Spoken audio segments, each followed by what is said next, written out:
പത്തനംതിട്ട പമ്പ ആശുപത്രി അധികൃതർക്കെതിരെ ചികിത്സാ പിഴവ് ആരോപണവുമായി ശബരിമല തീർത്ഥാടക. സർജിക്കൽ ബ്ലേഡ് അകത്ത് വെച്ച് കാലിലെ മുറിവ് കെട്ടിയെന്നാണ് പരാതി.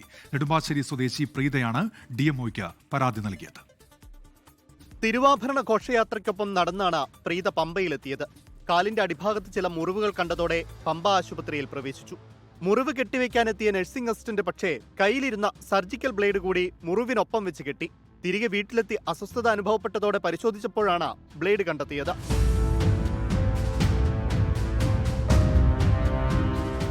നിരുത്തരവാദപരമായ ഇടപെടലാണ് തുടക്കം മുതൽ ആശുപത്രിയിൽ നിന്ന് നേരിട്ടതെന്ന് പ്രീത. ഡ്രസ് ചെയ്ത ആളെന്ന് പറഞ്ഞു കഴിഞ്ഞാൽ പുള്ളിയും നേഴ്സിംഗ് അസിസ്റ്റന്റ് എന്നാണ് പറഞ്ഞത്. പക്ഷെ പുള്ളിക്ക് അതിന് തീരെ ഗ്രാഹ്യമില്ലാന്ന് എനിക്ക് മനസ്സിലായി. പുള്ളിയുടെ ഓരോരോ ആ ഡ്രസ് ചെയ്യുന്ന രീതി, പ്ലാസ്റ്റർ ഒട്ടിക്കുന്ന രീതികളും ഒക്കെ. എന്റെ കാലിന്റെ ആ അടിയിൽ ഇങ്ങനെ തൊലി ഉണ്ടായിരുന്നല്ലോ, ഈ പൊള്ളിയിട്ടുള്ള തൊലിയില്ലേ, അത് മാറ്റാൻ വേണ്ടി പുള്ളി എടുത്ത സർജിക്കൽ ബ്ലേഡ് ആയിരുന്നു. ആ ബ്ലേഡ് പുള്ളി ഇത് ബാൻഡേഡ് വെച്ച് ഒട്ടിച്ച സമയത്ത് ബ്ലേഡും കൂടെ വെച്ചാണ് പുള്ളി ഒട്ടിച്ചത്. പമ്പ ആശുപത്രിയുടെ അനാസ്ഥയ്ക്കെതിരെ പ്രീത പത്തനംതിട്ട ഡിഎംഒയ്ക്ക് പരാതി നൽകി. പരാതിയിന്മേൽ ഡിഎംഒ വിശദമായി അന്വേഷണം നടത്തുമെന്നാണ് വിവരം. 24 കൊച്ചി. ലോകത്തെവിടെയായാലും ഏത് സമയത്തും 24 വാർത്തകളും ഓഗ്മെന്റഡ് റിയാലിറ്റി പാക്കേജുകളും എക്സ്പ്ലെയിനറുകളും വിശദമായി കാണാൻ ഞങ്ങളുടെ യൂട്യൂബ് ചാനൽ നിങ്ങൾക്ക് സബ്സ്ക്രൈബ് ചെയ്യാം.